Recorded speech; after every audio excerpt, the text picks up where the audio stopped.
Estamos muito gratos por esta oportunidade de poder construir com famílias refugiadas a sua própria casa em Portugal, uma vez que é um passo importante que falta no pós-acolhimento das famílias. Se o mercado da habitação é muito hostil, de muito difícil acesso para a população em geral, essas dificuldades acrescem pela ausência de laços com pessoas que possam ser fiadores, por exemplo, num processo de arrendamento, o mercado de habitação muito caro, ou a impossibilidade de acesso ao crédito bancário.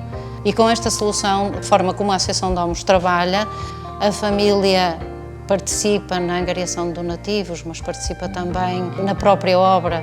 Apesar de não parecer, já estão aqui muitas horas de trabalho de famílias que já sabem que vão viver neste espaço. E depois a participação nos custos finais da obra é feita de um modo muito faseado que permite com que o orçamento familiar não seja muito sobrecarregado e seja fácil ir correspondendo ao longo dos anos, uma vez que a Associação também empresta sem juros.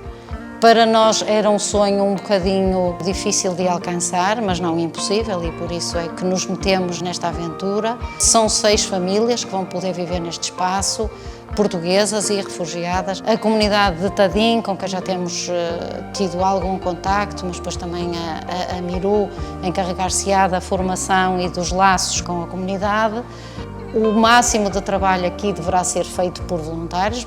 Tivemos já muitas equipas de voluntários estrangeiros que habitualmente trabalham connosco na Associação Domus e mesmo junto dos voluntários estrangeiros está a ser muito bom o acolhimento desta ideia. Nós temos como objetivo na Associação Domus que fazemos uma casa de cada vez, porque é preciso haver esta humildade de que há muito para resolver e que não pode ser achar que vamos resolver tudo de uma forma. Temos de ir ficando satisfeitos de resolver um problema de cada vez. Aqui vamos resolver 6 problemas. Claro que vai ser uma obra um bocadinho mais longa, mas proporcionalmente vamos conseguir resolver mais e isso também nos traz uma satisfação enorme.